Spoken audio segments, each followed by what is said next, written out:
Hi everyone, my name is Luning Zhang. Today I'm going to be talking about the interprofessional approaches for mitigating hazards from informal use lead-acid batteries recycling. Here are a table of contents. Lead-acid batteries are the most commonly used type of batteries in photovoltaic systems. They have a low energy density with a long lifetime and low cost compared to other battery types.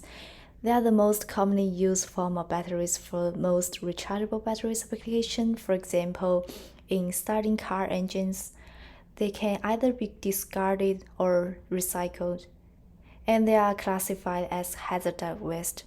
On the right side is the formal recycling process for the used lead-acid batteries.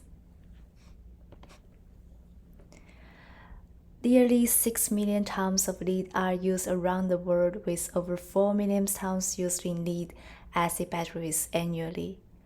Because of growing market for secondary lead, many low and middle-income countries have begun to use lead-acid batteries in large quantities in order to recover and resell the materials. Many of the used lead-acid batteries originate in industrialized countries and are shipped long distance in order to recycle. There are almost 1 million people are affected by lead populations from used lead-acid batteries recycling in South America, Africa, and South Asia. Lead poisoning occurs when lead builds up in the body, often over months or years. Even small amounts of lead can cause serious health problems. Children under 5 are especially vulnerable to lead poisoning, which can severely affect mental and physical development. And we can see from the figure, exposure to lead would affect the health of children's body organs. A very high level of lead exposure can be fatal. Here are interviews with 3 professionals. The first professional name is Randy Wang. He is exploration geologist. Randy believes that the government can switch the informal recycling activities to the formal ones by subsidizing those battery treatment plants for hiring more workers or conduct staff training before doing the recycling works. He also has a good ideas that the government can retrieve all those used lead-acid batteries at a higher price than their inner materials. So those informal used lead-acid batteries recycling activities will be changed to retrieving activities. Therefore, those local people would collect and sell back those batteries as a whole part instead of breaking them apart personally, which may cause the lead to leak. He suggests those battery companies and the battery waste exporting countries should pay for the fundings. He also suggests those battery producing companies can make their battery products traceable before selling, so those used lead-acid batteries can be better controlled. The second professional name is Yazhi Gao. She is industrialization engineer.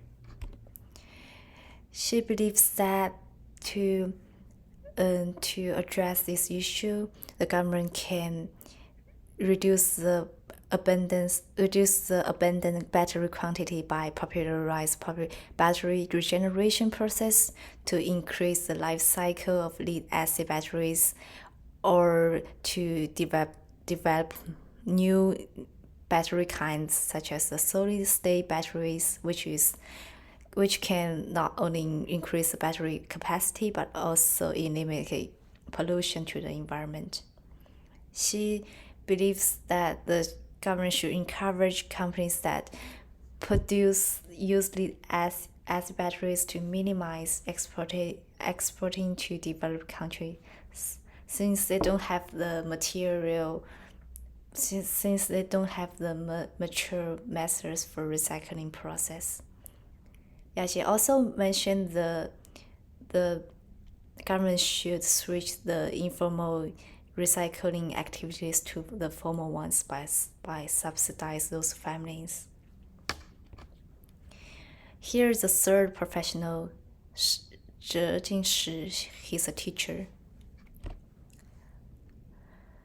He believes that the education advocacy is a good strategy, since the local population needs to be deeply aware that informal use lead acid battery recycling is a big health hazard to even the next few generations. He suggests the local communities to invite those professors from public health department or other professionals to provide the public lectures to local population about leaking hazards. He also mentioned that since the lead hazards already exist, so the government should provide free health examinations for detecting those body lead levels for those local people who are exposure to lead contamination environment in communities, schools, and companies. He also suggests that the government should ensure healthcare accessibility for all those populations who is exposure to high levels of lead, especially for those vulnerable groups of people, to make sure they can get the health care. Here's the final approach assessment. The first approach is to that the government to switch those informal recycling activity to the formal ones by centralized use lead acid batteries disposal and subsidize those formal institute for the recycling activities. The second approach is the technology development approach to reduce abandoned battery quantities by popularizing the battery regeneration process to increase the life cycle of lead acid batteries and make them traceable for recycling, and also limit the amount of battery waste come from those developed countries. The third approach is focused on the community education and the health service approach to strengthen local population health awareness and increase healthcare service accessibilities. All of the three approaches, even though three of the approaches focus on different areas, and I believe the government it will be effective if the government if the low and middle income governing country governments can consider those interventions. Here are the references. Thank you so much for watching.